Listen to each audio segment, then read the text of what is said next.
우리 다 같이 묵상 기도하심으로 주일 일부 예배를 하나님께 드리겠습니다.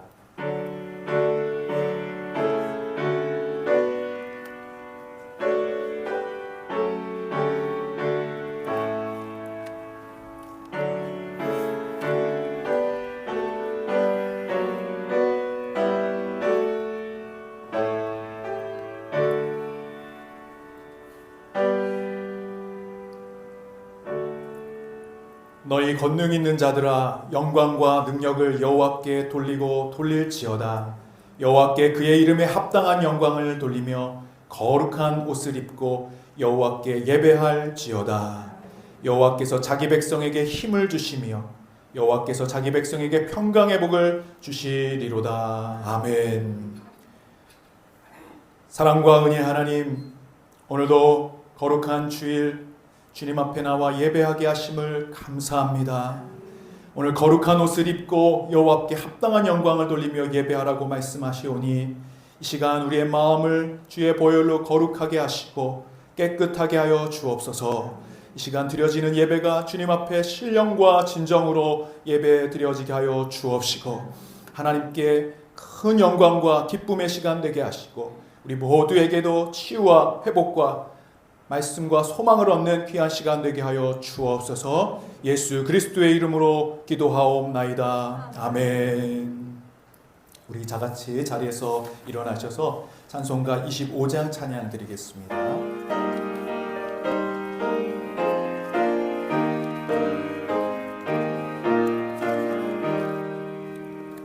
멸류관 벗어서 주 앞에 드리세. 저 천사 기쁜 노래가 온 땅에 퍼지네. 내 혼합 깨어서 주 찬송하여라. 온 백성 죄를 속하신 만왕의 왕일세. 멸류관 벗어서 주 앞에 드리세. 그 손과 몸의 상처가 영광 중 빛나네. 하늘의 천사도 그 영광 보고서 고난의 신비하고자 늘 음모하도다. 멸류관 벗어서 주 앞에 드리세. 온 세상 전쟁 그치고 참 평화 오겠네. 주 보좌 앞에서 온 백성 엎드려 그 한량없는 영광을 늘 찬송합니다.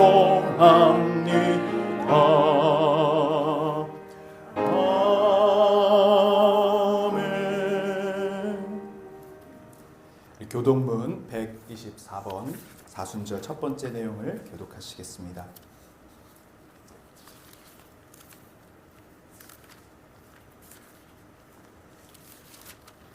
내 하나님이여, 내 하나님이여, 어찌 나를 버리셨나이까.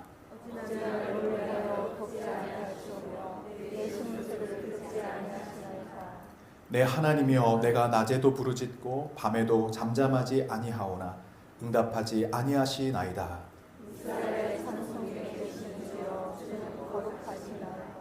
우리 조상들이 주께 의뢰하고 의뢰하였으므로 그들을 건지셨나이다. 그들이 주께 부르짖어 구원을 얻고 주께 의뢰하여 수치를 당하지 아니하였나이다. 나를 멀리하지 마옵소서. 환난이 가까우나 도울 자 없나이다. 악한 무리가 나를 눌러 내 수소를 찢어나이다. 내가 내 모든 뼈를 셀 수 있나이다. 그들이 나를 주목하여 보고 내 겉옷을 나누며 속옷을 제비 뽑나이다. 여호와여 멀리하지 마옵소서. 나의 힘이여 주께 나를 도우소서. 나를 사자의 입에서 구하소서. 주께서 내게 응답하시고 들소의 뿔에서 구원하셨나이다. 내가 주의 이름을 선포하고 회중 가운데서 주를 찬송하리이다. 여호와를 두려워하는 너희여 그를 찬송할지어다. 야곱의 모든 자손이여 그에게 영광을 돌릴지어다. 너희 이스라엘의 모든 자손이여 그를 경외할지어다. 아멘. 우리 사도신경 하심으로 신앙 고백 드리겠습니다. 나는 전능하신 아버지 하나님 천지의 창조주를 믿습니다. 나는 그의 유일하신 아들 우리 주 예수 그리스도를 믿습니다. 그는 성령으로 잉태되어 동정녀 마리아에게서 나시고 본디오 빌라도에게 고난을 받아 십자가에 못 박혀 죽으시고 장사된 지 사흘 만에 죽은 자 가운데서 다시 살아나셨으며 하늘에 오르시어 전능하신 아버지 하나님 우편에 앉아 계시다가 거기로부터 살아있는 자와 죽은 자를 심판하러 오십니다. 나는 성령을 믿으며 거룩한 공교회와 성도의 교제와 죄를 용서받는 것과 몸의 부활과 영생을 믿습니다. 아멘. 우리 다 같이 자리에 앉으셔서 찬송가 183장 찬양 드리겠습니다.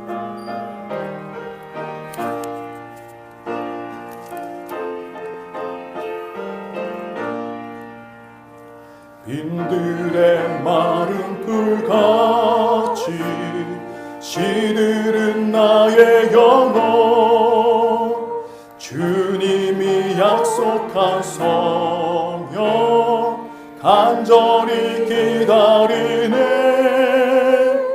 가물어 메마른 땅에 단비를 내리시듯 성령의 단비를 부어 새 생명 주옵소서.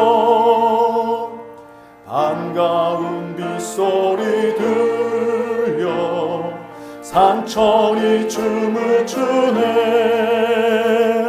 봄비로 내리는 성령 내게도 주옵소서.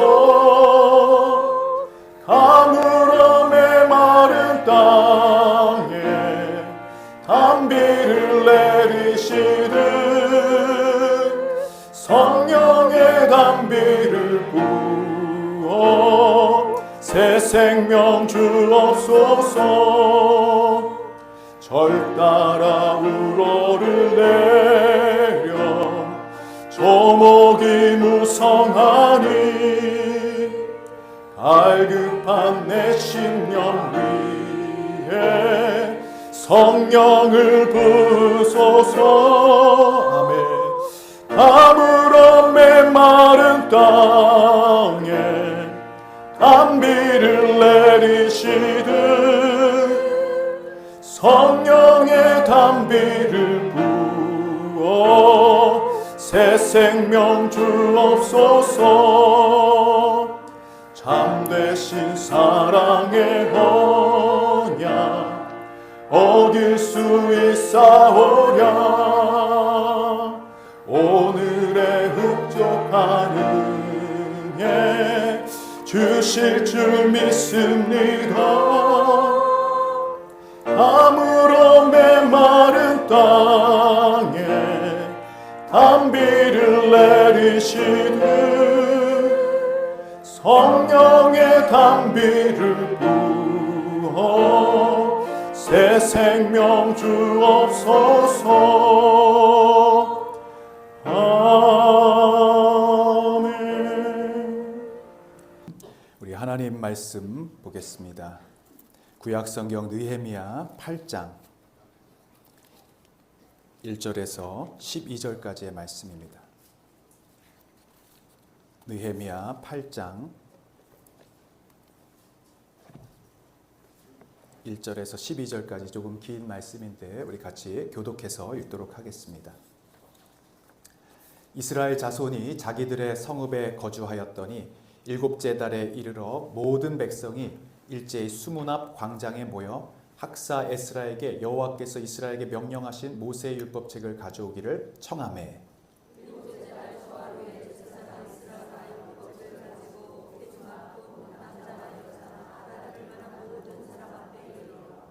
수문 앞 광장에서 새벽부터 정오까지 남자나 여자나 알아들을 만한 모든 사람 앞에서 읽음에 뭇 백성이 그 율법책에 귀를 기울였는데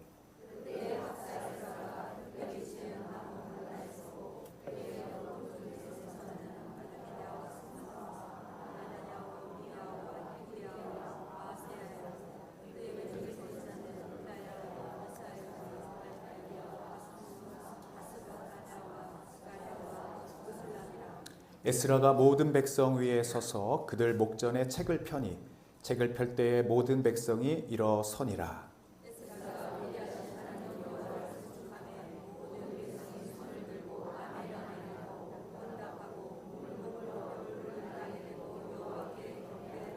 예수아와 바니와 세레바와 야민과 악굽과 사부대와 호디야와 마아세아와 그리다와 아사랴와 요사밧과 하난과 블리아와 레위 사람들은 백성이 제자리에 서 있는 동안 그들에게 율법을 깨닫게 하였는데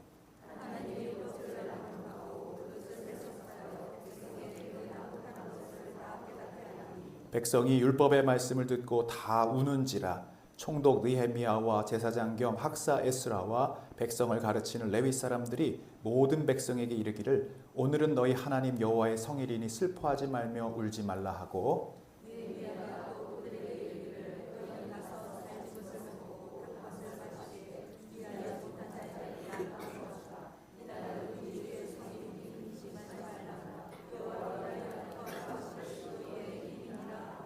레위 사람들도 모든 백성을 정숙하게 하여 이르기를 오늘은 성일이니 마땅히 조용하고 근심하지 말라 하니 모든 백성이 곧 가서 먹고 마시며 나누어 주고 크게 즐거워하니 이는 그들이 그 읽어 들려준 말을 밝히 알미라. 아멘. 아멘.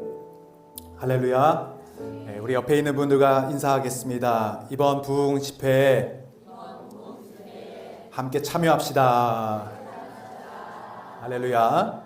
네, 오늘 설교는 돌아오는 주일 부흥회를 준비하면서 우리들이 어떠한 마음을 가져야 되는지 또 어떠한 준비를 해야 되는지에 관한 말씀을 좀 나누려고 합니다. 부흥의 시작, 말씀 앞에 울고 웃다라는 제목으로 말씀 전하겠습니다. 네, 말씀드린 대로 돌아오는 주일 3월 16일 저녁 7시 반부터 이제 그 다음 월화수 새벽 오전, 저녁 이렇게 3번씩 총 10번의 집회를 통해 우리는 특별한 시간을 갖게 됩니다. 현수막과 여기 배너들을 통해서 여러분 보실 수 있습니다만 이번 이름이 뭐냐면 봄을 준비하는 말씀 부흥 사경회입니다. 한번 읽어주시겠습니까? 봄을 준비하는 말씀 부흥 사경회. 네, 여러분 예전에 우리 한국교회가 뜨겁게 경험했던 부흥회입니다. 우리 교회에서도 약 한 3년 만에 갖게 되는 성회고 또 개인적으로는 제가 우리 교회 부임한 지 처음 갖게 되는 부흥 집회라 더더욱 기대가 됩니다. 이번 부흥 성회의 주제는 리바이벌로 리바이벌 하자입니다. 아침부터 영어라 좀 힘들지만 한번 따라서 한번 외쳐보겠습니다. 리바이벌로 리바이벌 하자. 예, 그리고 부제가 뭐냐면 성막을 통해 만나는 예수 그리스도입니다. 리바이블, 여러분 이게 무슨 단어입니까? 사실 존재하는 영어 단어는 아니고 성경을 의미하는 바이블 앞에다가 다시라고 하는 리를 붙여서 만든 단어입니다. 뜻은 뭐죠? 성경으로 돌아가자. 다시 성경으로 회복하자. 다시 우리 말씀을 읽고 말씀을 묵상하고 그 말씀 속에 다시 깊이 들어가자. 그런 뜻이 있고요. 그 뒤에 리바이벌은 여러분 잘 아시는 부흥이라는 뜻이 있습니다. 여러분 부흥이라고 하는 이 사전적 뜻을 국어 사전에 보니까 이렇게 말하고 있습니다. 쇠퇴하였던 것이 다시 일어나거나 왕성하게 됨. 쇠퇴하던 것이 다시 일어나거나 왕성하게 되는 것을 부흥 리바이벌이라고 합니다. 여러분 망하던 것이 쇠퇴하던 것이 힘을 잃고 죽어가던 것이 다시 붙자죠. 그리고 일어날 흥자를 사용해서 회복되고 힘을 얻고 왕성하게 된다라는 거예요. 우리의 삶에 여러분 뭔가 냉랭하고 식어지고 점점 죽어지는 것 같고 활력이 없고 쇠퇴하는 것 같다면 오늘 우리에게 뭐가 필요한 겁니까? 부흥이 필요한 겁니다. 살아나는 역사가 필요한 거예요. 여러분의 삶에 이러한 회복이 치유가 기쁨이 소망이 일어나기를 주님의 이름으로 축원합니다. 여러분 이 국어사전적 의미와 더불어서 성경이 말하는 부흥은 무엇인가? 여러 가지 부흥에 대한 정의를 내릴 수 있습니다만 그 중에서도 제일 좀 확실하고 쉬운 정의가 있어요. 제임스 패커라고 하는 목사님이 이렇게 말씀하셨습니다. 부흥은 하나님께서 자기 백성들의 마음에 찾아오시는 일이다. 네, 한번 따라해 주시겠습니까? 부흥은 하나님께서 자기 백성들의 마음에 찾아오시는 일이다. 하나님이 우리 마음에 찾아오시는 거예요. 그래서 하나님의 교회가 소생되고 살아나는 일이라고 이야기하고 있습니다. 이 말의 이 강조점은 어디에 있냐면 하나님에 있는 거예요. 하나님이 부흥의 주체시라는 거예요. 우리가 부흥을 끌어당기는 게 아니라 하나님이 찾아오셔야 부흥이 일어나고 회복이 일어난 줄로 믿습니다. 물론 여러분, 하나님은 우리와 언제나 늘 함께 하시죠. 우리와 늘 동행하십니다. 그러나 이 부흥이라고 하는 것은 어떤 일상적이고 평범한 하나님의 임재나 동행이 아니라 아주 특별하신 하나님의 강력한 임재를 상징하는 거예요. 그냥 평범하게 늘 하나님 우리 함께 하시는 그 정도가 아니라 아주 특별한 하나님의 임재, 하나님의 다가오심, 그리고 여러분의 삶 속으로, 여러분의 가정 속으로, 우리 교회로, 그리고 우리의 나라 안으로 하나님이 임재하시는 사건이 바로 부흥이다라는 것입니다. 여러분, 일반적으로 아침이 되면 해가 뜨고 저녁이 되면 해가 지죠. 이렇게 아주 일반적인 태양의 움직임이 있습니다. 그런데 여러분, 이것이 태양이 우리 지구를 향해서, 여러분, 사실은 지구가 태양을 도는 거지만 태양이 지구를 향해 들어온다고 생각해 보세요. 한 1cm만 가까워져도 이 지구의 온도가 달라질 텐데 그 태양이 우리 집 안으로 들어온다고 생각해 보시죠. 어떤 일이 일어나겠습니까? 불이 나겠죠. 네. 여러분, 이 강력한 태양 에너지, 열과 이 힘을 갖고 있는 태양 에너지가 들어오면 아무리 남극이나 북극이나 꽁꽁 얼어붙은 그 동토의 땅도 그 에너지를 통해 다 녹여버리는 거예요. 그리고 다 태워버리는 것입니다. 여러분, 부흥이 우리 삶에 임하면요, 성령님께서 우리의 삶에 강하게 들어오시면 깨어진 우리의 삶이 회복되기 시작하고요, 얼어붙은 우리의 영이 살아나기 시작하고요, 무기력하고 쇠퇴하고 기쁨이 없고 활력이 없는 우리 가정이, 우리 나라가 하나님의 그 능력과 에너지로 소생하게 되는 놀라운 은혜가 있게 될 줄로 믿습니다. 그리고 제일 먼저 이 불, 성령의 불이 태워지는 건 뭐냐? 바로 우리 안에 있는 죄입니다. 사단이 가져다주는 모든 저주입니다. 질병입니다. 여러분, 그래서 부흥이 임하면 제일 먼저 강력한 회개가 일어나고 우리 안에 죄가 다 사라지고 저주가 떠나가고 질병이 치유되는 역사가 있게 되는 줄로 믿습니다. 여러분, 이 부흥을 우리가 그래서 기대하는 겁니다. 부흥을 그래서 사모하는 것입니다. 죽어있는 예배가 살아나기 위해서는 하나님의 부흥이 임해야 하는 것입니다. 여러분, 예배가 살아난다는 말 이해가 되십니까? 이 말 속에는 예배가 죽어 있을 수도 있다는 얘기예요. 아무런 기쁨도 없고 아무런 감동도 없고 그저 평범하다 못해 오히려 예배를 드리면 마음이 지치고 오히려 예배를 드리면 무기력해지는 그런 예배가 죽은 예배라는 거예요. 최근에 어떤 우리 교회 오신 분을 신방하면서, 말씀 신방하면서 그런 얘기를 들었어요. 최근 몇 년 동안 주일이 다가오는 게 두려웠대요. 예배를 드리면, 말씀을 들으면 막 힘이 나고 그 한 주간을 살아갈 동력을 얻어야 되는데 오히려 이 예배를 드리면서 지쳐버리는 거예요. 교회 안에 이 무기력한 그 분위기라고 해야 되나요? 영이라고 해야 되나요? 그런 것을 통해서 더 지치는 거예요. 예배를 드리면 마음이 더 힘든 거예요. 그래서 예배 끝나면 오히려 뭐 찻집이나 카페를 가서 좀 쉬어야지 오히려 회복이 된다. 말이 안 되죠. 근데 여러분, 이런 일들이 있다라는 거예요. 왜요? 예배가 죽어 있어요.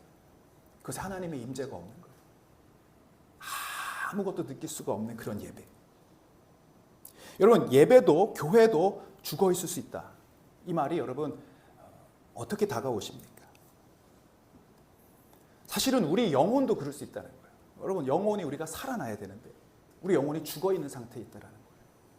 말씀을 들어도 깨달아지지가 않고 찬양을 불러도 아무런 감동이 없는, 하나님의 임재가 전혀 사모되지도 않고 그저 그냥 평범하고 그저 무기력한 그런 일상들이 계속된다면 여러분, 우리의 영혼의 상태는 어떠한가? 말라있고 죽어있는 그런 영적 상태에 뭐가 필요한 겁니까? 부흥이 필요한 거예요. 생명력이 필요한 겁니다. 이 부흥이 우리 안에 임하면 하나님이 그 자기 백성들을 찾아오시면 그 마음에 하나님을 사랑하는 마음이 생겨나는 거예요. 정말 예배하고 싶은 마음이 뜨겁게 일어나는 겁니다. 이 찬양이 여러분 그렇게 부르고 싶은 겁니다. 말씀이 전혀 들리지도 않고 이해되지도 않고 그냥 졸립게 일어나는 그 말씀이 정말로 막 들리기 시작하는 거예요. 하나님의 말씀 정말로 음성처럼 들리기 시작하고 또 성경이 읽어지고 싶은 거예요. 그리고 다시는 하나님이 기뻐하지 않는 그 죄로 돌아가고 싶지 않은 거예요. 여러분 가끔 그런 간증이 있지 않습니까? 남편이 술고래에 너구리 굴같이 늘 이 담배를 피는 찌든 사람이 있는데 교회에서 부흥회가 있었어요. 부흥회 말씀을 듣는데 뭐 대단한 말씀도 아닙니다. 늘 아는 복음에 관한 말씀이고 십자가에 관한 얘기입니다. 그런데 말씀을 듣는데 갑자기 눈물이 막 나는 거예요. 자기의 삶에 그동안 지나왔던 모든 잘못된 행동들이 떠오르는 거예요. 그리고 한 가지, 하나님께 돌아가야겠다. 하나님께 돌아가야겠다. 자꾸 그 마음이 일어나는 겁니다. 그 순간 눈물이 나면서 찬양의 가사가 다 내 가사인 것 같고 말씀들이 막 가슴을 후벼 파는 거예요. 마치 예리한 칼날처럼. 여러분 똑같은 예배고 똑같은 설교고 똑같은 찬양인데 뭐가 달라진 겁니까? 그 예배 가운데 하나님의 임재가 임한 거예요. 평범한 임재가 아니라 하나님의 강력한 임재가 임한 줄로 믿습니다. 이게 바로 부흥이라는 거예요. 여러분 우리 모두가 이 부흥을 사모하시기를 바랍니다. 이 예배를 사모하시기 바랍니다. 여러분 우리 예배가 살아날 줄로 믿습니다. 얼마 전 제임스 에드워즈라고 하는 목사님이 이런 책을 하나 쓰셨는데 제목이 재밌습니다. 제목이 뭐냐면 틈입하시는 하나님이에요. 여러분 틈입이란 단어 들어보셨습니까? 전 처음 들어봤어요. 침입이란 말은 들어봤는데 틈입은 뭔가? 영어로 The Divine Intruder인데 intruder라는 뜻이 뭐냐면 침입자라는 뜻이에요. 뭐 침략자라고도 할 수 있고. 근데 하나님이 침략하셨다. 이 말은 좀 안 맞지 않습니까? 침입이라는 말보다는 틈입은 뭐냐면 어떤 그 틈새를 파고 들어오셨다라는 거예요. 여기에 제목의 부제가 뭐냐면 부서진 우리 안으로 들어오신 하나님. 깨어진 우리 안으로 그 틈새가 있지 않습니까? 그 안으로 하나님이 들어오셨다라는 거예요. 여러분 우리가 하나님을 찾아가는 게 아니라 하나님이 우리를 찾아오시는 거예요. 우리의 깨어진 마음에 하나님의 임재가 강력히 임하면 거기에 부흥이 일어난다라는 거예요.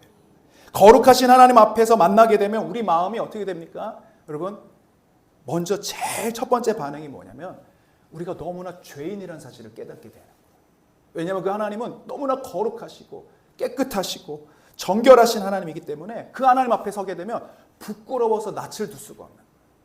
여러분 그래서 이사야가 처음에 하나님을 이 예배 가운데 하나님을 만났을 때 여러분 같으면 어떻게 했으면 하나님입니까? 하고 너무 기뻐할 것 같은데 이 이사야의 첫 번째 반응은 화로다. 나는 망하게 되었도다. 나 이제 죽었다.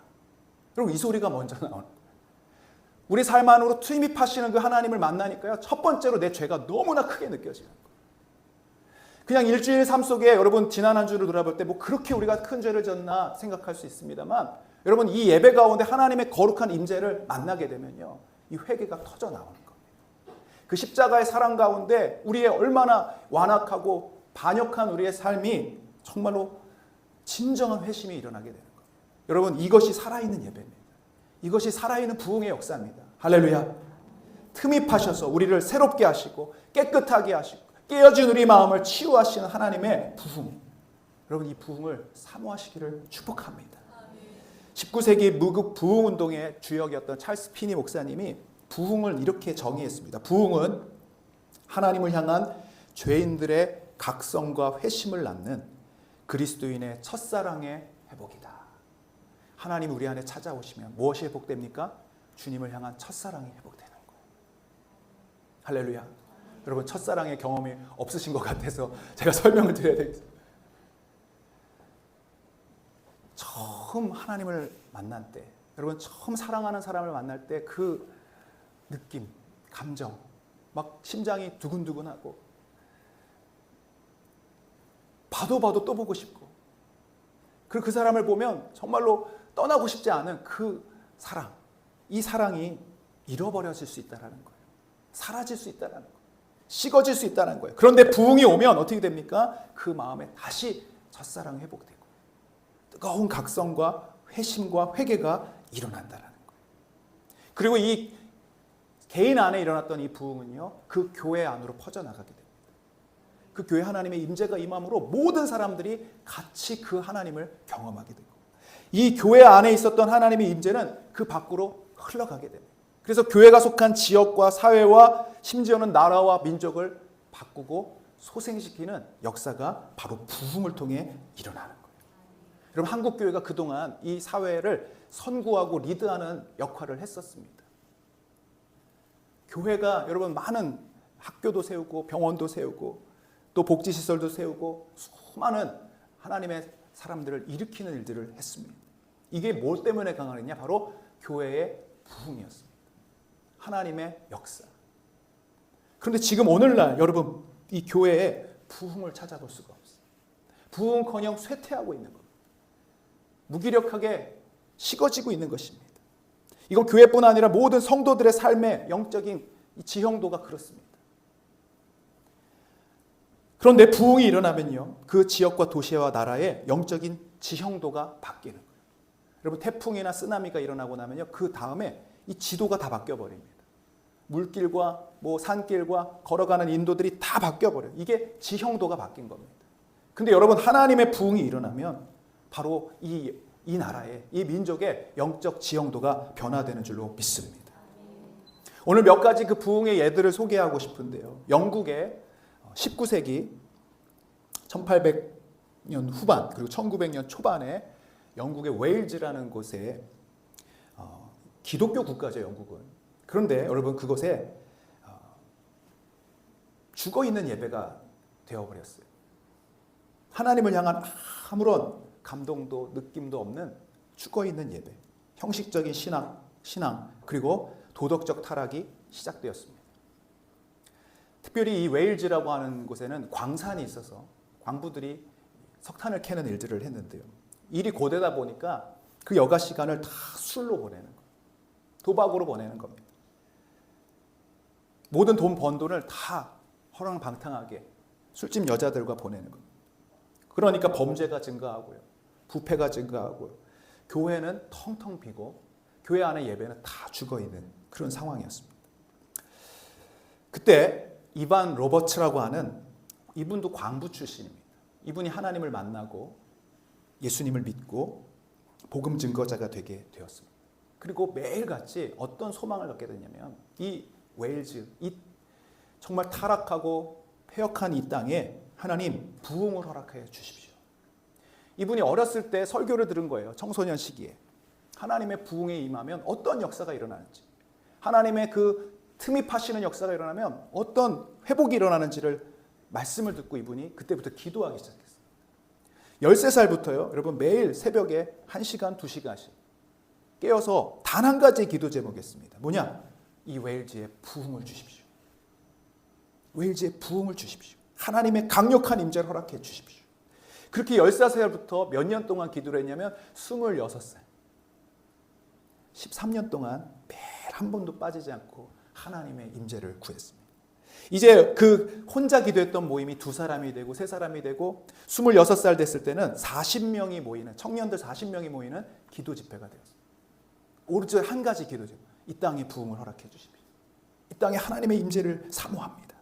그러던 1904년 10월 31일 한 시골의 작은 교회에서 여전히 어느 때와가 똑같이 기도하고 있었습니다. 그런데 바로 그때 하나님이 찾아오기 시작하셨어요. 하나님이 그 교회에 틈입하기 시작하셨어요. 성령의 임재 가운데 울며 회개하기 시작했고 찬양하고 예배하기 시작했는데 그곳에 하나님의 역사가 일어나기 시작했습니다.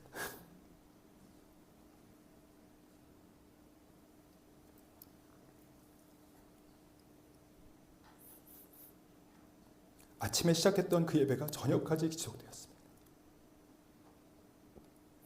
수많은 사람들이 이 예배를 통해 울기 시작하고 회개하기 시작했습니다. 그리고 예수님을 영접하기 시작했습니다. 그리고 에반 로버츠가 이제 죄를 회개하십시오. 예수님을 영접하십시오. 성령의 충만을 받으십시오라는 메시지를 전하자 그전에도 설교는 똑같았습니다만 어떤 변화도 없었습니다. 사람들의 마음은 돌덩이처럼 단단했고 얼음처럼 차가웠습니다. 그러나 이 하나님의 임재가 임하자 마치 베드로가 설교할 때 3,000명이 회개하는 초대교회 역사가 일어났습니다. 이 광부들이 많았던 이 지역에 다 알코올 중독과 도박 중독에 빠져 있었던 이 죄인들이 하나님을 만나자 회개하기 시작하고 그 잘못된 삶을 끊어내기 시작했습니다. 술집과 유흥업소가 문을 닫기 시작했고 모든 사람들이 교회로 몰려갔습니다. 교도소가 텅텅 비었습니다. 경찰들이 할 일이 없어서 범죄율이 급감하고 나중에는 이 교도소를 관리하던 사람들이 할 일이 없으니까 교회로 와서 찬양팀을 섬겼답니다. 여기엔 부작용도 있었습니다. 광부들이 석탄을 캐기 위해 끌고 다녔던 당나귀들이 갑자기 일을 안 하는 겁니다. 알고 보니까 광부들이 당나귀들의 귀에다 대고 욕을 하면서 당나귀를 이끌었는데 이제 욕을 안 하기 시작한 거예요. 욕을 안 하니까 당나귀들이 말귀를 못 알아듣게. 여러분 그만큼 이 교회 부흥의 불길이 이 웨일즈, 영국 전체를 변화시키기 시작했어요. 이게 바로 부흥의 역사였습니다. 한 청년의 기도였습니다. 근데 여러분 이 부흥은 세계적으로 동시대 비슷한 시기에 전 세계적으로 일어났는데 놀랍게도 이 거룩한 부흥의 역사가 우리나라에도 일어났다는 거예요. 1907년에 우리나라 평양에 장대현 교회라고 하는 곳에 이 똑같은 부흥의 역사가 일어났습니다. 여러분 1907년이면 어떤 시기입니까? 1905년에 일제의 침략, 을사조약이 맺어지고 1910년에 완전히 국권을 빼앗기는 그 혼란 속에 있습니다. 아마 지금 우리가 겪고 있는 이 혼란과 비슷할 것 같습니다. 백성들이 극심한 가난에 빠졌고 절망에 빠졌고 여러분 절망이 오니까 술과 도박에 빠지는 겁니다. 아무런 소망이 없으니까. 여성들도 죽지 못해 살아가는 소망 없는 삶을 살았습니다. 그때 선교사님들이 복음을 전하셨죠. 1885년에 처음 우리 언더우드 아펜젤로 목사님이 오셔서 복음을 전하신 거예요. 근데 여러분 이미 한 15년, 20년이 지나면서 선교사님들의 마음에 복음의 열정이 다 식어버렸어요. 쇠퇴해버렸어요. 예배도 아주 형식적이 돼버렸어요. 전도를 해서 이 한국의 지도자들을 세웠는데 선교사님들과 한국의 지도자들 간에 갈등이 시작했어요. 미워하기 시작했어요. 선교사님들을 욕하기 시작하고 정죄하기 시작하고 교회 안에 분열과 갈등이 일어나는 거예요. 그런데 바로 이 웨일즈 부흥이 일어났던 그 시기에 선교사님이 이 소식을 들은 거예요. 부흥의 소식을. 그래서 하디라고 하는 목사님이 원산에서 1903년에 기도 운동을 시작했습니다. 선교사님들과 함께 모이는 기도였어요. 그리고 이렇게 회개하기 시작했습니다. 우리는 한국인들의 각성을 위해 이 자리에 왔다고 생각했지만 사실은 우리가 회개해야 됐습니다. 우리의 교만들, 하나님 앞에서 우리가 얼마나 우월한 위치에서 복음을 전한다라고 생각했는지 한국인들을 사랑하지 못했고 이 조선인들을 정죄하고 비판했던 우리의 잘못을 회개합니다. 그 선교사님들이 모인 그 회개의 자리에 성령이 임하시기 시작했어요. 하나님의 부흥이 임하기 시작했습니다. 그래서 그 기도 모임이 이제 확산되기 시작하는 거예요. 전국적으로 퍼지기 시작했어요. 수많은 사람들이 기도하고 또 부흥회를 집회하고 모이기 시작하면서 1907년에 장대영 교회에도 바로 이 선교사님들이 부흥 집회를 개최하신 거예요. 자, 그런데 이때 하나님이 틈입하기 시작해요. 이 예배 가운데 하나님이 임재하신 거예요. 그 집회에서 길선주 장로님이 그 교회 대표신데 공개적으로 하나님 앞에서 자기의 죄를 회개하기 시작했습니다. 존경받는 장로님입니다. 정말로 이 장로님 없이는 교회가 움직여지지 않을 정도로 대단한 장로님인데 이분이 어떤 죄를 고백했느냐? 자신이 정말 사랑하고 절친이었던 그 친구가 먼저 세상을 떠나면서 자기 아내와 자녀들을 돌봐달라고 유산을 맡겼습니다. 근데 그 유산의 절반을 그 가족들을 위해 쓰고서 나머지는 자기가 착복한 거예요. 아무도 몰랐습니다. 돌아가신 분만 알지 어느 누구도 몰랐어요. 가족들도 몰랐어요. 그런데 성령께서 임재하시자 그 마음에 죄악을 깨닫게 하시고 하나님의 거룩한 역사 앞에 화로다 나는 망하게 되었도다. 이사야 고백이 일어나는 거예요. 그러면서 여러분 그거를 사람들 앞에 일어나서 이야기한 거예요. 제가 이런 죄를 지었습니다. 저는 죄인입니다. 저를 용서해 주십시오. 사람들이 일어나 정죄할 줄 알았습니다. 손가락질할 줄 알았습니다. 그런데 모든 사람들이 이제 서로 울면서 자기의 죄를 고백하기 시작합니다. 나는 이런 죄를 졌습니다. 저는 더 악한 사람입니다. 저는 용서받을 수 없는 죄인입니다.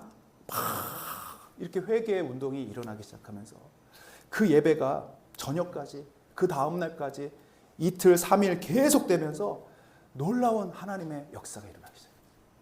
할렐루야. 아간과 같은 나의 죄를 용서해 주십시오. 이 장면을 봤던 선교사님 중에 윌리엄 블레어라고 하는 선교사님이 이 평양의 부흥 운동 집회를 뭐라고 표현했냐면, 처음에는 지옥의 문이 열린 줄 알았다 그랬어요. 얼마나 사람들의 죄악이 흉악한지. 그것도 다 성도들 아닙니까? 교회 성도들인데요, 영적으로는 다 죽어 있었던 거예요. 하나님과의 관계가 다 단절되어 있었던 겁니다. 형식적으로 예배는 드리지만 그 안에 삶은 다 사단이 지배하고 있는, 죽어 있는 삶이었다라는 거예요. 그러니까 지옥의 뚜껑이 열린 것 같은. 그런데 그 죄가 회개되자 십자가의 보혈이 흘러가고 그 안에 하나님의 성령의 불이 그 죄를 태우기 시작하고 하나님의 역사가 일어난 줄로 믿습니다. 그 부흥이 이제 평양 전체로 흘러가기 시작했어요. 마치 웨일즈의 모든 죄인들이 회개하듯이 평양의 모든 주먹깨나 쓰는 깡패들이 교회에 와서 변화되기 시작해요. 교회 문을 열자마자 성령에 압도되어서 울기 시작하고 회개하기 시작하는 거예요. 그래서 윌리엄 블레어 선교사님이 이 평양의 대부흥 집회를 사도행전, 이 예루살렘에 일어났던 오순절의 사건으로 비유를 하기 시작했어요. 이건 성령님이 하시는 일입니다. 성령님이 하시는 일. 사도행전 2장 37절 38절에 이렇게 말씀하고 있습니다. 시작. 그들이, 한번 말씀을 읽어보겠습니다. 37절 38절 시작. 그들이 이 말을 듣고 마음에 찔려 베드로와 다른 사도들에게 물어 이르되, 형제들아 우리가 어찌할꼬 하거늘. 베드로가 이르되, 너희가 회개하여 각각 예수 그리스도의 이름으로 세례를 받고 죄사함을 받으라. 그리하면 성령의 선물을 받으리니. 아멘. 바로 이 똑같은 현실이 우리나라에 일어났다는 거예요. 대한민국이 회개하고 세례를 받고 죄사함을 받고 성령의 충만함을 받은 거예요. 41절부터 성령의 역사가 일어나자 이런 일들이 일어났습니다. 읽어보겠습니다. 시작. 그 말을 받은 사람은 세례를 받음에 이날의 신도의 수가 3,000이나 더하더라. 그들이 사도의 가르침을 받아 서로 교제하고 떡을 떼며 오로지 기도하기를 힘쓰니라. 사람마다 두려워하는데 사도들로 말미암아 기사와 표적이 많이 나타나니 믿는 사람이 다 함께 있어 모든 물건을 서로 통용하고 또 재산과 소유를 팔아 각 사람의 필요를 나누어 주며 날마다 마음을 같이하여 성전에 모이기를 힘쓰고 집에서 떡을 떼며 기쁨과 순전한 마음으로 음식을 먹고 하나님을 찬미하며 또 온 백성에게 칭송을 받으니 주께서 구원받는 사람을 날마다 더하게 하시니라. 아멘. 여러분, 우리가 이러한 부흥을 사모해야 될 줄로 믿습니다. 우리 교회에 이러한 하나님의 임재가 일어나기를 사모하시기를 축복합니다. 여러분, 그런데요, 이 우리나라에 일어났던 이 부흥 운동의 가장 중요한 특징 중에 하나는 뭐냐면 이게 일반적인 부흥 성회가 아니었다라는 거예요. 이건 바로 부흥 사경회였다라는 거예요. 평양 대부흥 사경회입니다. 여러분, 사경회라는 말이 무슨 뜻이냐면요, 한자로 보면 조사하고 연구한다라고 하는 사자예요. 그리고 성경, 경자, 성경을 연구하는 모임입니다. 여러분, 보통 부흥회 하면 우리가 막 뜨겁게 찬양하고 기도하고 뭐 그런 모임으로만 우리가 생각하지만, 여러분, 부흥이 일어났던 이 평양의 이 모임은 바로 부흥 사경회였습니다. 다시 말하면 말씀을 연구하는 가운데 그 말씀 속에 하나님의 임재를 경험하게 됐다는 거예요. 사도행전 19장에도 초대교회의 부흥의 역사는 말씀의 역사였습니다. 19장 8절 읽어보겠습니다. 시작. 바울이 회당에 들어가 석 달 동안 담대히 하나님 나라에 관하여 강론하며 권면하되. 하나님 나라에 대해서 강론했다는 게 뭡니까? 이걸 말씀을 풀어냈다는 거예요. 구약부터 신약까지 계속해서 석 달 동안, 여러분 3달 동안 하나님의 말씀을 집중적으로 연구를 하니까 놀라운 부흥이 일어나기 시작합니다. 19장 20절 읽어보겠습니다. 시작. 이와 같이 주의 말씀이 힘이 있어 흥왕하여 세력을 얻어. 이 흥왕이 뭡니까? 부흥이에요. 이 하나님의 말씀이 세력을 얻는 것이 부흥입니다. 이 대한민국, 이 거창 땅에 하나님의 말씀이 살아나야 교회가 살아나고 성도들이 살아나고 많은 변화들이 일어나고 구원의 역사가 일어날 줄로 믿습니다. 여러분, 그래서 이 부흥의 핵심은 뭐냐? 말씀으로 돌아가는 거예요. 말씀을 우리가 깊이 연구하고 듣고 읽고 묵상하고 그 말씀대로 살아날 때 하나님의 역사가 일어날 줄로 믿습니다. 오늘 함께 읽은 본문 느헤미야 8장도 결국은 부흥의 이야기입니다. 어떻게 부흥이 일어났는가? 그것은 바로 말씀의 부흥이었습니다. 8장 1절부터 3절까지 화면을 보고 읽어보겠습니다. 시작. 이스라엘 자손이 자기들의 성읍에 거주하였더니 일곱째 달에 이르러 모든 백성이 일제히 수문 앞 광장에 모여 학사 에스라에게 여호와께서 이스라엘에게 명령하신 모세의 율법책을 가져오기를 청하매 일곱째 달 초하루에 제사장 에스라가 율법책을 가지고 회중 앞 곧 남자나 여자나 알아들을 만한 모든 사람 앞에 이르러 수문 앞 광장에서 새벽부터 정오까지 남자나 여자나 알아들을 만한 모든 사람 앞에서 읽음에 뭇 백성이 그 율법책에 귀를 기울여라. 이 느헤미야의 상황은요, 모든 성읍과 성벽이 다 불타버린 절망과 폐허의 상황이었습니다. 그때 이 이스라엘에 하나님이 임재하셔서 이스라엘에 다시 성벽을 재건하고 성을 하나님의 성전을 재건할 수 있는 은혜를 주셨어요. 근데 여기서 끝나지 않고 그들이 그 모든 것을 마친 후에 무엇을 하였느냐? 바로 하나님 앞에 모여서 말씀을 읽기 시작한 거예요. 3절에 보니까 2절에 보니까 모든 남자, 여자, 알아들을 만한 모든 사람들이 다 모였다고 합니다. 어린아이부터 어른에 이르기까지. 그리고 3절에 보니까요, 새벽부터 정오까지. 학자들에 의하면 거의 6시간이라고 얘기합니다. 6시간 동안 모든 백성들이 모여서 뭘 했느냐? 딱 한 가지입니다. 말씀을 읽고 들었다라.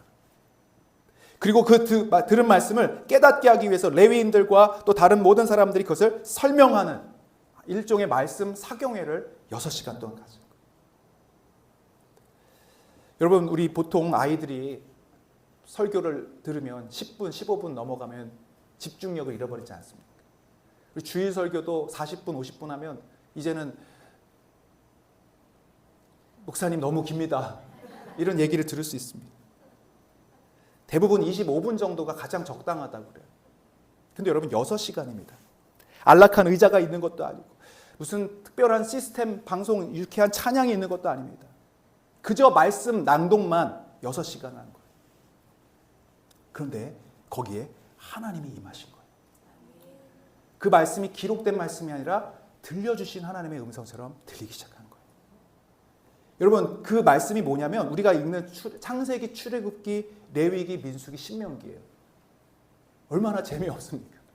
여러분, 레위기가 되면 얼마나 사람들이 좋습니까? 그런데 놀랍게도 여기에 부흥의 역사가 일어나요. 이 말씀이 깨달아지기 시작하는 거예요. 말씀이 들려오기 시작하는 겁니다. 그래서 그 전까지는 이 패잔병들처럼 다수동적이고 무기력해서 아무것도 할 수 없다는 영적 무기력에 있었던 그들이 이제 일어나기 시작합니다. 살아나기 시작하죠. 활력을 가지게 되는 줄로 믿습니다. 그 마음에 부정적인 생각이 떠나가고 하나님의 비전이 임하기 시작합니다. 꿈이 임하기 시작해요. 하나님이 우리나라를 사용하실 줄로 믿습니다. 우리 가정을 회복시켜 주실 줄로 믿습니다. 모든 원망과 불평들이 사라지고 모든 하나님의 비전과 기쁨이 넘치는 회복이 일어났는데 이게 뭘로부터 시작해요? 말씀의 회복부터 시작돼요. 여러분, 부흥회에서 막 질병이 치유받고 방언을 하고 막 은사를 체험하고 하늘의 문이 열리는 걸 경험해도요, 결국 다시 제자리로 돌아옵니다. 다시 원점으로 돌아와요. 우리의 감정은 식어지기 마련이고 우리의 육체는 노쇠하기 마련이고 후패하기 마련이고, 그러나 하나님의 말씀은 영원하시죠. 하나님의 말씀은 사라지지 않습니다. 그 말씀의 부흥이 일어나야 우리 안에 영원한 진정한 부흥이 일어나게 되는 줄로 믿습니다. 오늘 5절 6절을 한번 읽어볼까요? 그들이 어떤 자세로 하나님의 말씀을 대했는지 보십시오. 시작. 에스라가 모든 백성 위에 서서 그들 목전에 책을 펴니 책을 펼 때에 모든 백성이 일어서니라. 시키지 않았어요. 근데 그 책을 딱 피는 순간에 그들이 하나님의 임재를 경험하고 자발적으로 일어나기 시작합니다.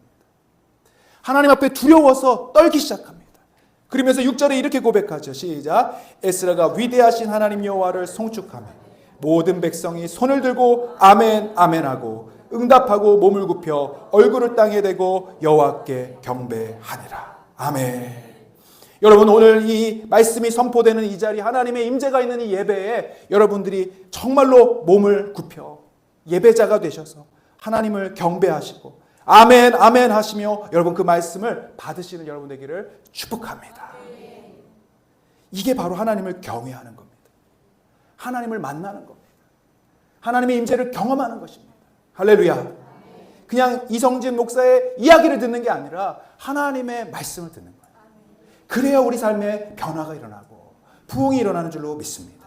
요한복음 1장 1절에 뭐라고 말씀하십니까? 태초에 말씀이 계시니라. 이 말씀이 하나님과 함께 계셨으니 이 말씀은 곧 하나님이시니라. 여러분, 오늘 이 말씀의 임재는 결국 하나님의 임재고, 오늘 이 예배에 하나님이 함께 하심을 믿으시기를 축복합니다.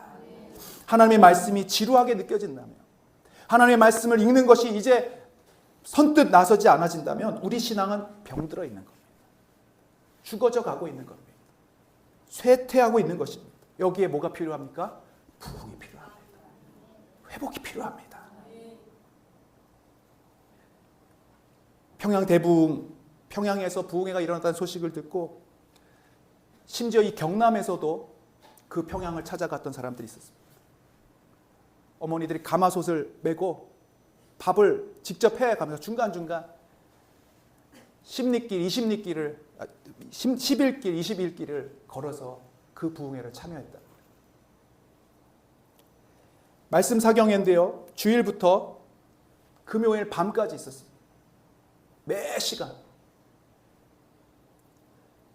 대단한 어떤 찬양 인도자도 없었습니다. 그저 말씀만 전한 겁니다. 하나님의 말씀을 듣고 그 말씀 앞에 울고 그 말씀 앞에 기뻐하던 시간들이 바로 우리 조상들이 가졌던 이 한국 교회를 이끌어갔던 부흥의 역사였습니다. 여러 번 이 그림을 보여드렸습니다만 한번 사진을 한번 보여주시면 우리 어머니가 아이를 등에 업고 울며 기도하는 장면. 말씀을 듣고 그 말씀 앞에 회개하고 그 말씀대로 살기를 결단하면서 간절히 기도하는 겁니다. 저 뒤에 이 어린 아이는 지금쯤 약 한 50대쯤 됐을까요? 그 어머니의 기도 소리를 듣고 자란 이 세대가 지금 쇠퇴하고 있습니다. 기도를 잃어버리고 있습니다. 말씀을 잃어버리고 있습니다. 이번 부흥성회를 준비하면서 목사님과 어떻게 진행해야 될지를 대화를 하는데 목사님이 10번을 하신다. 10번을.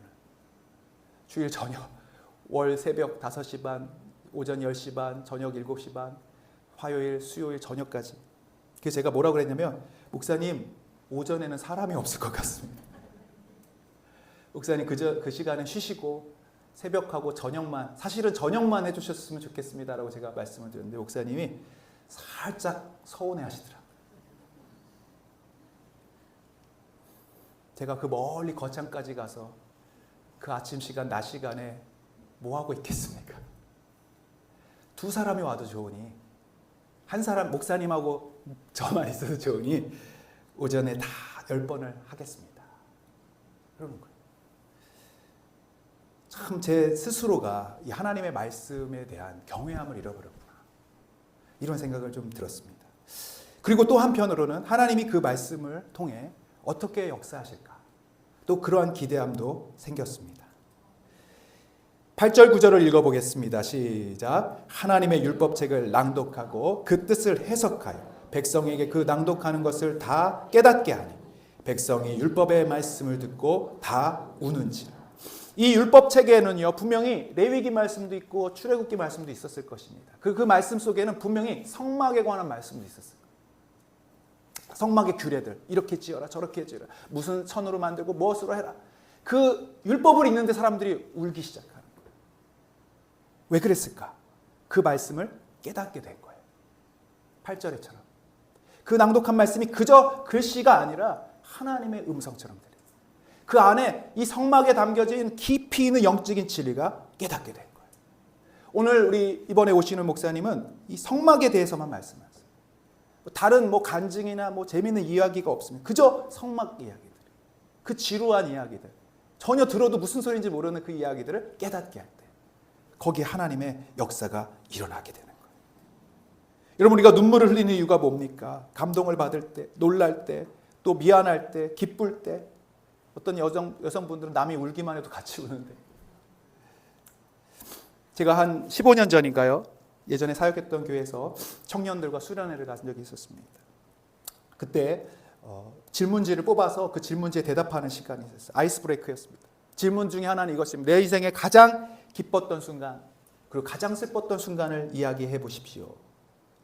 그때 몇몇 남자 청년들은 군대 할 때, 입소할 때 울었던 이야기들, 화생방 훈련 받으면서 눈물을 냈던 얘기들, 여자 청년들은 쌍꺼풀 수술 받으면서 아파서 울었던 얘기들. 그런데 이렇게 화기애애한 분위기들이 막 무르익는데, 그때 누가 있었냐면 당시 미얀마라고 하는 나라에서 한국으로 신학교로 온 한 청년 하나가 있어요. 람피라고 하는데 키가 한 158밖에 안 돼요. 못 먹어서. 남자 총각 전도사님인데 이분이 한국말을 대충 합니다. 그래서 이 질문지를 딱 보고 이제 모든 사람들이 집중하시죠. 너가 가장 기뻤던 때, 슬펐던 때는 언제냐? 그랬더니 이분이 이렇게 얘기하는, 가장 인생에서 슬퍼서 멈출 수 없는 눈물을 흘린 날이 있습니다. 그리고 너무나 기뻐서 도저히 멈출 수 없는 눈물을 흘린 날이 있습니다. 근데 그 두 날이 바로 같은 날입니다. 그러면서 언젠가 바로 예수님에 대한 말씀을 들었던 날이라는 거예요. 난생 처음 이 불교 국가 미얀마에서 처음으로 어떤 선교사님을 통해 예수님이 우리를 위해 죽으셨다. 이걸 들었는데 자기의 그 죄가 깨달아지면서 얼마나 울었는지 모르겠다. 그 예수님의 고통받는 그 십자가를 바라보면서 얼마나 울었는지, 내가 얼마나 부끄럽게 살았는지, 얼마나 많은 죄 가운데 살았는지 그 죄들이 떠오르는데 눈물이 주체할 수가 없다. 그런데 동시에 지금까지 나를 버리지 않으시고 나를 포기하지 않으시고 지금까지 나를 붙들어 주신 그 하나님의 은혜가 깨달아지면서 또 울기 시작한 거예요. 그래서 전도사님이 인생에서 가장 슬픈 날이자 또 가장 기쁜 날은 바로 예수님을 만난 날이다. 할렐루야. 모두가 숙연해졌습니다. 우리가 흘린 눈물의 가치가 갑자기 무가치하기 시작했어요. 여러분 인생에 가장 슬픈 날이 있다 한들, 여러분이 정말로 슬픈 일이 있다 한들 내 죄악으로 말미암아 지옥으로 떨어질 수밖에 없다고 하는 그 형벌과 고통의 두려움을 깨달은 날보다 더한 날이 있겠습니까? 여러분 아무리 기쁘고 행복한 날이 있다 한들 우리가 하나님의 자녀가 되어서 영원한 천국 백성이 되었다라고 하는 나를 사랑하시는 그 아버지의 사랑을 알게 된 것보다 더 기쁜 날이 어디 있겠습니까? 만약 아직 우리가 그러한 경험이 없다면, 이러한 눈물의 체험이 없다면 바로 이번 부흥 사경회가 여러분을 위해 준비된 날인 줄로 믿습니다. 이 하나님의 은혜와 사랑을 말씀을 통해 경험하시기를 주님의 이름으로 축복합니다. 오늘 느헤미야 그 수문학 광장에 모였던 수많은 사람들에게 하나님이 눈물을 주셨습니다. 처음에는 회개의 눈물이었습니다. 9절부터 우리 10절 한번 다시 읽어보겠습니다. 시작.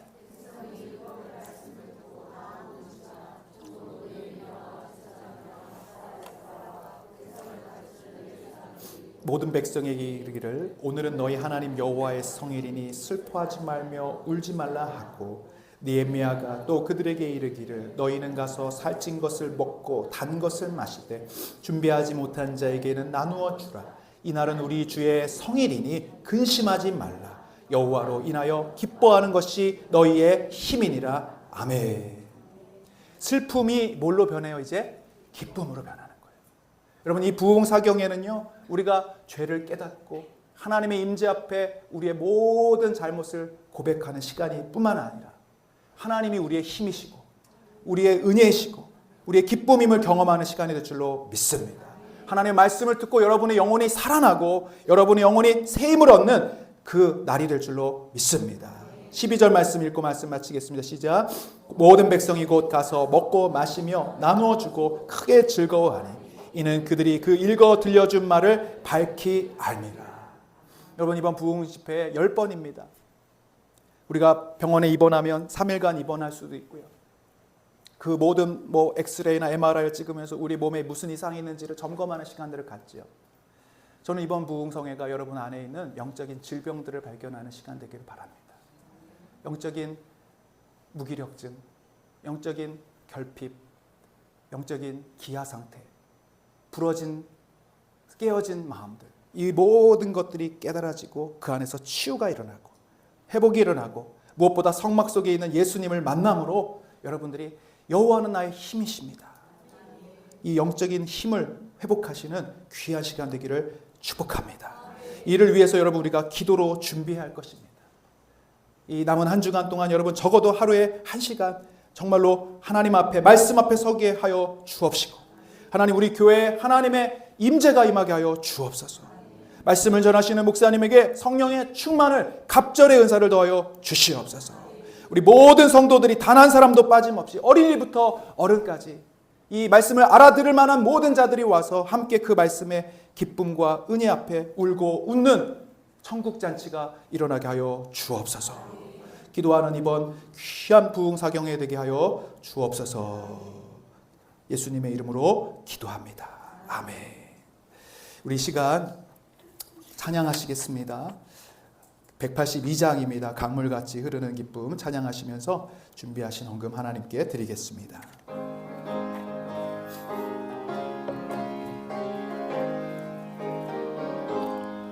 강물같이 흐르는 기쁨 성령 강림함이라.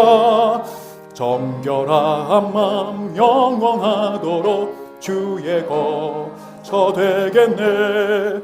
주님 주시는 참된 평화가 내 맘속에 넘치네.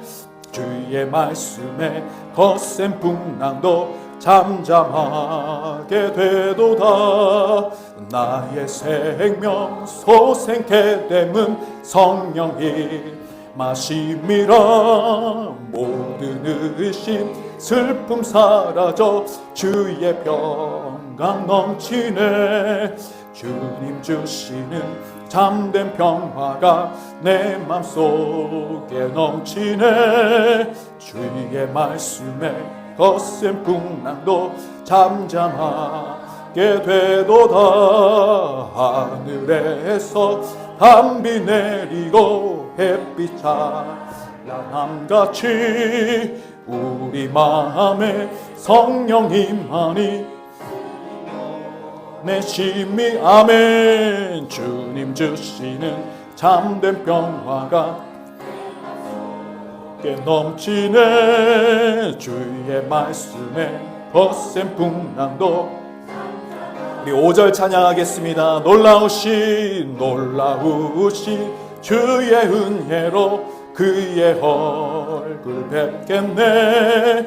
평화로운 안식처에서 영원토록 쉬겠네. 주님 주시는 참된 평화가 내 맘속에 넘치네.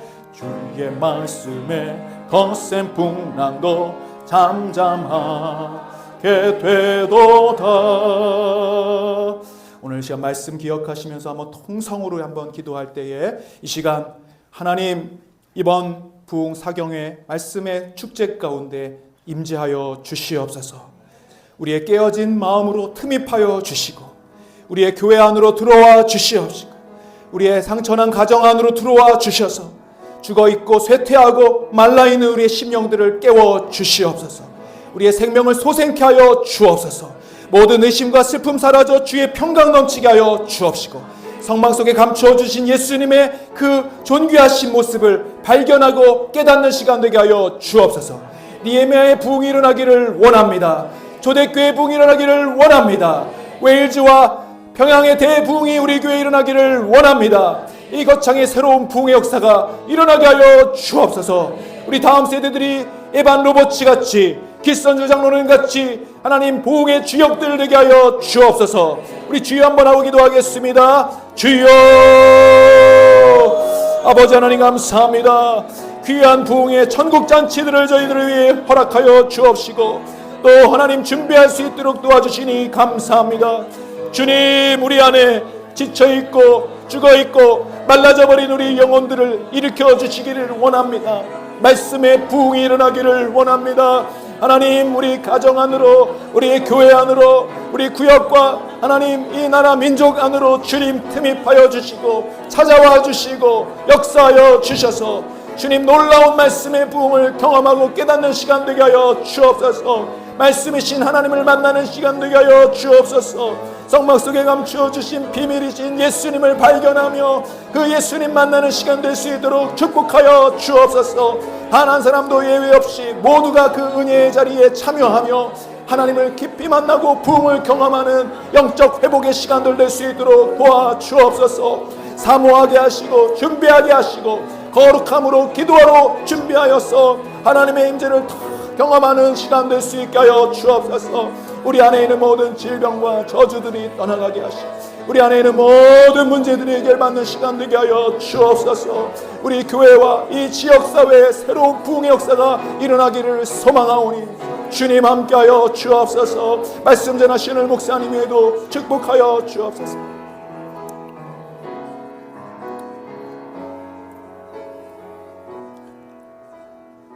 우리 가슴에 손을 얹고 같이 기도하겠습니다. 아버지 하나님, 은혜와 사랑을 감사합니다. 이 부족하고 더러운 죄인을 용서하여 주시고 십자가의 보혈로 깨끗하게 하여 주옵시고 이제 하나님의 나라의 부흥을 이끌어갈 부흥의 세대로 부흥의 주역으로 우리를 삼아주시니 감사합니다. 이번 준비된 말씀 부흥 사경회를 통해 다시 한번 말씀의 회복이 일어나게 하여 주옵소서. 하나님의 말씀을 경외하는 자들 되게 하여 주옵시고 생명이시고 말씀이신 하나님을 만나는 귀한 시간 되게 하여 주옵소서. 특별히 성막을 통해 그 안에 감추어진 비밀이신 예수님을 만나며 예수님을 통해 우리의 삶이 변화되고 새로워지고 부흥의 역사가 일어나기를 간절히 소망하오니 이번 집회에 우리를 만나 주시옵소서. 사모함으로 준비하게 하여 주옵시고 기대함으로 하나님 기대하게 하여 주옵시고 특별히 말씀 전하시는 목사님에게 성령 충만함을 더하여 주셔서 하나님 전무후무한 귀한 역사가 일어나게 하여 주옵시고 우리 가정과 우리 자녀들과 우리의 남편과 미래와 이 나라와 민족이 변화되는 놀라운 부흥의 역사가 이번 집회를 통하여 일어나게 하여 주옵소서. 하나님, 내일 특별히 중요한 수술을 앞두고 입원하는 우리 성도가 있습니다. 기억하여 주시고 불쌍히 여겨 주시옵시고 두려움 없게 하시고 위로하여 주시고 하나님의 평강으로 채워 주시옵시고 의사의 손길을 통해서 하나님 가장 적절한 치유와 회복을 허락하여 주옵소서. 아버지, 마음의 상처와 아픔으로 연약해진 우리 사랑하는 성도들 기억하여 주시고 찾아가 주시고 만져주시고 하나님의 임재 안에 온전한 회복을 경험하게 하여 주옵소서. 특별히 이 나라 민족을 불쌍히 여겨 주시옵시고 우리 대통령을 기억하여 주시옵시고 하나님 먼저 주님 앞에 회개하며 말씀 앞에 돌아서게 하시고 예수 그리스도를 영접함으로 하나님이 다스리시는 나라, 이 공의와 정의가 강같이 이르는 나라, 우리 대한민국 선교하는 나라, 열방의 제사장으로 서는 귀한 이 대한민국 되게 하여 주시옵소서. 오늘도 여러 가지 하나님 감사의 제목을 담아서 사랑의 마음으로 주님께 예물 드리오니 이 예물을 받아 주시옵시고 주님 그 속에 담긴 기도의 제목들마다 응답되게 하여 주옵소서. 오늘도 일부 예배부터 나와서 주방으로 또 교사로 구역장으로 기관장으로 하나님 주차봉사로 여러 가지 보이지 않는 곳 섬기시는 우리 찬양팀과 또 성가대와 모든 분들 축복하여 주시옵시고 하나님 복에 복을 더하여 주시고 지경을 넓혀 주시옵시고 주의 손으로 도우사 환난이 없게 근심이 없도록 하여 주시옵소서. 오늘도 하나님께 영광 돌리길 완전히 원하오며 예수 그리스도의 이름으로 기도하옵나이다. 아멘.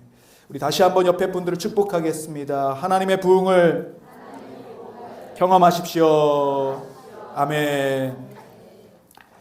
네, 시간 관계상 지금 사순절 우리 영상을 준비를 해놨는데 온라인으로 유튜브로 올려드릴 테니까요. 우리 나중에 한번 꼭 보시길 바랍니다. 지금 우리 교회 유튜브가 380명 정도 되고 있습니다. 아직 구독하지 않으신 분들 구독하셔서 교회에 올라오는 좋은 소식들 또 예배 말씀들을 더 사모하시기를 바랍니다.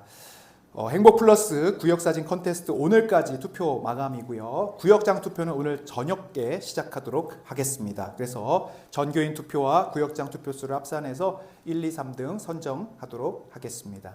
사진을 보니까 누가 막 이렇게 얼굴에다가 스티커를 붙여서 방해 작전인지 뭔지 모르겠습니다만 어쨌든 굉장히 경합이 치열합니다. 대부분 비슷비슷하게 받으셨어요. 마하나임 전도팀 재개합니다. 오늘 주일부터 외침 전도 나가게 되는데 여러분 다른 날은 뭐 평일이라 못 오셔도 일주일에 딱 한 번 한 달에 한 번이죠. 2번인가요? 우리 주일날 식사하시고 우리 같이 외침전도 여러분들이 함께 하실 때 그 자리에 동참하시는 것으로도 하나님이 기뻐하실 줄로 믿습니다. 그래서 식사 빨리 하시고 기도하시고 우리 외침전도 준비하도록 하고요. 나머지 수요일 또 경로당 용역전도, 토요일전도, 금요일 어린이전도 이 모든 부분 시간 되실 때마다 함께 참여해 주시면 감사하겠습니다. 네, 4번 우리 광고는 이미 여러분 영상으로도 또 설교로도 말씀드렸는데 자세한 내용들은 그 주보를 참조해 주셔서 오늘부터 저녁 1시간 또는 새벽에 여러분 준비 기도가 꼭 필요합니다. 그저 그냥 와서 주시려면 주시고 말려면 말고 은혜를 그렇게 사모하지 마시고 여러분 정말 간절히 기대함으로 준비하시길 바라고요. 필요하시면 금식하시면서 하나님의 은혜를 간구하시기를 바랍니다. 그리고 또 하나 이 성막에 대한 주제이기 때문에 여러분들이 오시기 전에 이번 한 주간 성막에 대한 말씀을 좀 읽어오셨으면 좋겠어요. 이해가 안 되면 안 되는 대로 그러면 나중에 말씀을 들을 때 그 말씀이 그 말씀이었구나 깨닫게 되거든요. 그래서 출애굽기 25장부터 40장, 레위기 1장부터 10장까지 그냥 훑듯이 한 번씩 쭉 읽고 이번 주에 다음 주 기대하면서 오시기를 바라고요. 구역별로 안내 섬김이 있을 예정입니다. 매 집회마다. 그리고 헌금위원, 주차봉사는 다음 주에 공지하겠습니다. 혹시 부흥성회 기간에 강사님 식사 대접을 하실 분 목회실로 좀 알려주시면 감사하겠습니다. 월요일부터 수요일까지 점심 및 저녁인데요. 개인적인 목사님께 기도도 부탁할 수 있고 또 더 말씀에 대한 궁금증도 이야기하실 수 있는 좋은 기회입니다. 그래서 여러분 혹시 시간 되시거나 또 여유가 되시는 분들은 말씀 미리 해주시면 시간을 좀 정해보도록 하겠습니다. 우리 봄학기 어린이 전도협회 새소식반 강습회가 우리 교회에서 진행되고 있고요. 토요일마다 우리 어린이 전도협회 새소식반이 진행되고 있는데요. 우리 사진을 잠깐 한번 보여주시면 어제도 한 20명이 모였어요. 우리 교회 다니는 친구들이 아니라 교회 처음 온 친구들입니다. 이 금요일날 교회 밖에 학교 가서 학교 앞에 전도해서 아이들이 온 거예요. 그리고 복음을 듣고 12주 동안 말씀을 들으면서 이 아이들이 하나님의 백성들로 자녀들로 변화되는 귀한 사역입니다. 여러분 기도해 주셔야 됩니다. 이 영적 전쟁이 얼마나 강력한지 우리 아이들이 하나님 믿지 못하도록 방해하는 세력들이 많은데 여러분 기도해 주시고 후원해 주시고 또 우리 새소식반으로 섬겨주실 선생님 봉사자들 학생도 괜찮습니다. 같이 오셔서 옆에서 아이들 이렇게 거들어 주시는 것만으로도 또 너무나 좋은 시간들이 될 것 같아요. 다음 사진도 보여주세요. 우리 특별히 장로님 너무 수고해 주시는데 정말로 우리 선생님들 다시 한번 격려하고 축복합니다. 간식으로 혹시 재정으로 후원하실 분들도 모집하고 있습니다. 자세한 문의는 우리 장로님께 해주시면 감사하겠습니다. 토요일마다 이제 우리 구역별로 좀 청소를 진행하고 있는데요. 게시판을 좀 참고해 주시고 이번 주가 아마 지난번 이렇게 한 달이 교체되면서 2번 하신 분이 있으실 거예요. 그래서 그건 다음에 배려해서 또 올바르게 순서가 돌아갈 수 있도록 하겠습니다. 어쨌든 우리 구역을 딱 맡으시면 책임감 있게 한 달에 한 번이니까 교회에서 좀 청소에 협조해 주시면 감사하겠습니다. 우리 이경숙 집사님이 초등학교 선생님이신데 명예퇴직을 조기 은퇴를 하셨어요. 그래서 그 기념 감사에서 떡을 대접하시고 또 남편 되신 우리 문용석 성도님이 우리 합천여고의 교장 선생님으로 취임하셔서 감사하는 마음으로 오늘 떡 대접하십니다.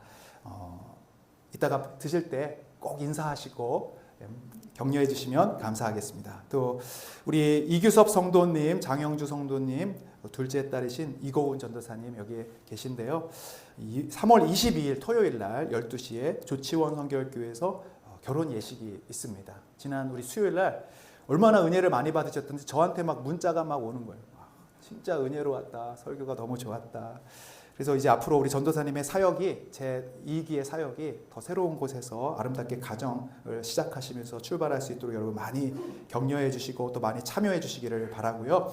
우리 차량이 아마 8시 반에 건창 군청에서 토요일 날 출발을 하게 되는데 미리 여러분들이 알려주셔야 차량 인원 배차가 됩니다. 그래서 가실 수 있는 분들은 아마 웬만하면 우리 교회 차량보다는 한 번에 같이 이동할 수 있으려고 합니다. 그래서 우리 정혜영 장로님께 가겠다 이렇게 신청을 좀 해주시고 그날 당일날 결정하시면 안 되고 오늘까지 미리 말씀해 주시면 감사하겠습니다.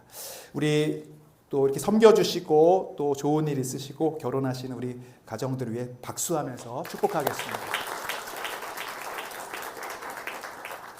다 같이 자리에서 일어나셔서 우리 예수의 길 찬양하시고 예배를 마치겠습니다.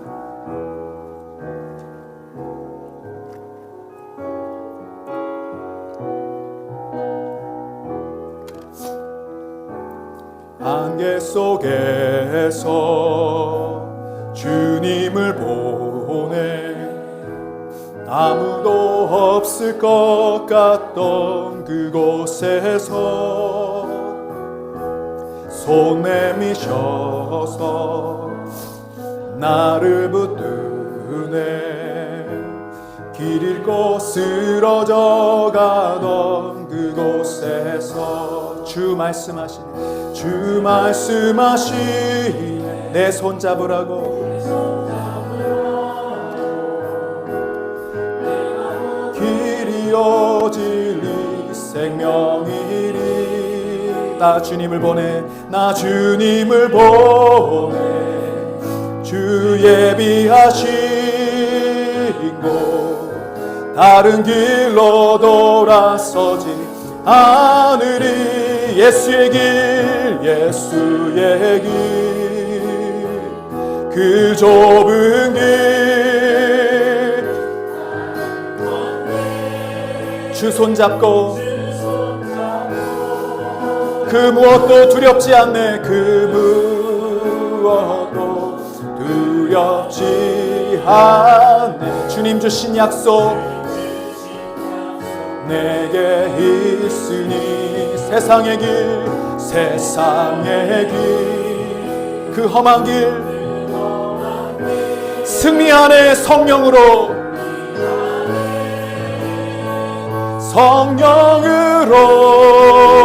그 무엇도 부럽지 않네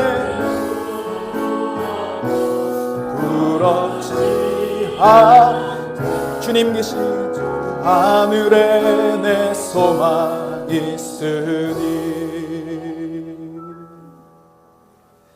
이제는 우리 주 예수 그리스도의 크신 은혜와 하나님 아버지의 무한하신 사랑과 성령님의 임재하심과 함께하심이 오늘 말씀을 듣고 이번 부흥 사경회를 위해 준비하며 기대하며 하나님의 임재를 사모하는 우리 모든 성도님들 위해 이번 집회 위에 우리 교회 위에 지금부터 영원토록 함께하실 것을 간절히 축원하옵나이다. 아멘.